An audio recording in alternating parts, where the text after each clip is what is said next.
ঘড়ির কাঁটা যতই ঘুরছে ততই ত্রয়োদশ জাতীয় সংসদ ও গণভোট নির্বাচনের দামামা চলছে। ভোটারদের কাছে গিয়ে ভোট চাইতে প্রতিটি অলিগলি পাড়া মহল্লা চষে বেড়াচ্ছেন বিভিন্ন রাজনৈতিক দলের প্রার্থীরা। সারা দেশে গণভোট নিয়ে প্রচারণাও চালাচ্ছে সরকার। গণভোটে আপনি হ্যাঁ ভোট দিলে বৈষম্য, শোষণ আর নিপীড়ন থেকে মুক্ত হবে বাংলাদেশ। নির্বাচনের সমসাময়িক বিষয় নিয়ে বৈশাখী টেলিভিশনের মুখোমুখি হন প্রধান উপদেষ্টার উপপ্রেস সচিব আবুল কালাম আজাদ মজুমদার। বলেন, এবারের নির্বাচন প্রতিদ্বন্দ্বিতামূলক হচ্ছে, গেল 3টি নির্বাচনের মতো সিলেকশন নয়। প্রার্থীদেরকে জনগণের কাছে যেতে হচ্ছে, তাদের কাছে ভোট চাইতে হচ্ছে। জনগণ তার ভোটের মূল্যটা এখন বুঝতে পারছে, যে মূল্যটা জনগণ আসলে গত 3টা নির্বাচনে বিশেষ করে বুঝতে পারে নাই। এক ধরনের সিলেকশনের মতো আপনি বলতে পারেন এর আগের 3টা নির্বাচনে।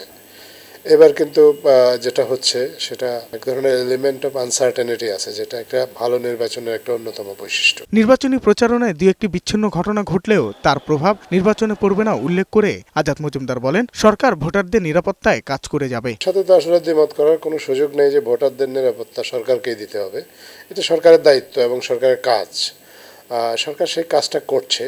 কিছু কিছু জায়গাতে হয়তো কিছু সমস্যা হয়েছে, কিছু সমস্যা হচ্ছে, কিন্তু তারপরেও আমরা বলবো যে একটা উৎসবমুখর নির্বাচনের জন্য এই মুহূর্তে যে পরিবেশটা থাকা দরকার সেই পরিবেশটা আছে। ঝুঁকিপূর্ণ কেন্দ্রে ঝুঁকির মাত্রা কমিয়ে আনতে কাজ করছে সরকার উল্লেখ করে প্রধান উপদেষ্টার উপপ্রেস সচিব বলেন, এবারের নির্বাচনে ব্যালট ছিনতাইয়ের মতো ঘটনা ঘটবে না।